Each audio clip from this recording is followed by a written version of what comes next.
Bapak Ibu Saudara yang dikasih Tuhan, sungguh miris sekali kita menyaksikan kondisi bangsa ini. Akhir-akhir ini mulai terjadi saudara. Mulai dari orang-orang yang korupsi, mulai orang-orang yang berlomba-lomba justru menunjukkan eksistensi diri dengan cara menyakiti satu dengan yang lain.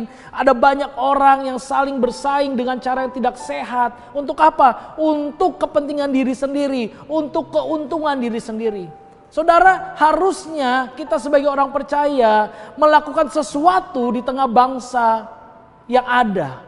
Bangsa kondisi yang tidak menentu seperti ini. Oleh sebab itu saudara, kita akan melihat Yeremia pasal 36 ayat 1 sampai 10. Saudara bisa perhatikan di situ, khusus di ayat 3 dikatakan demikian. Mungkin apabila kaum Yehuda mendengar tentang segala malapetaka yang aku rancangkan, hendak mendatangkannya kepada mereka, maka mereka masing-masing akan bertobat dari tingkah langkahnya yang jahat itu.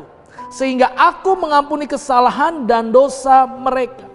Saudara, bangsa Israel saat itu mengalami krisis moral. Dan ini juga yang sedang terjadi di tengah bangsa Indonesia yang kita cintai. Oleh sebab itu saudara, kita perlu untuk menyerukan pertobatan nasional. Untuk apa bertobat saudara? Untuk berhenti dari tingkah langkahnya yang jahat saudara.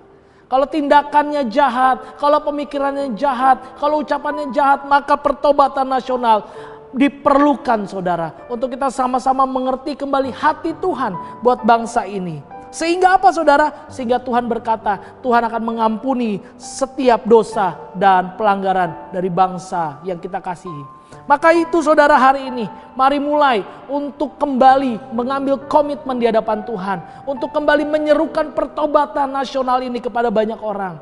Apa artinya saudara? Tingkah langkah kita harus benar. Supaya tingkah langkah kita juga boleh menjadi berkat buat banyak orang. Mulut kita, ucapan kita bukan lagi untuk mencaci maki. Tapi untuk mengkoreksi, yes, tapi untuk memberikan harapan, iya. Supaya apa saudara? Supaya orang di tengah-tengah bangsa ini boleh mengenal Yesus sebagai Tuhan dan Juru Selamat. Dan dengan demikian, maka kesalahan bangsa ini, dosa bangsa ini boleh diampuni oleh Tuhan. Dan kita tahu semua, ketika pengampunan dari Tuhan kita terima, maka bangsa ini akan mengalami yang namanya damai sejahtera. Mulai hari ini sekali lagi, mari terus serukan pertobatan nasional. Tuhan Yesus memberkati.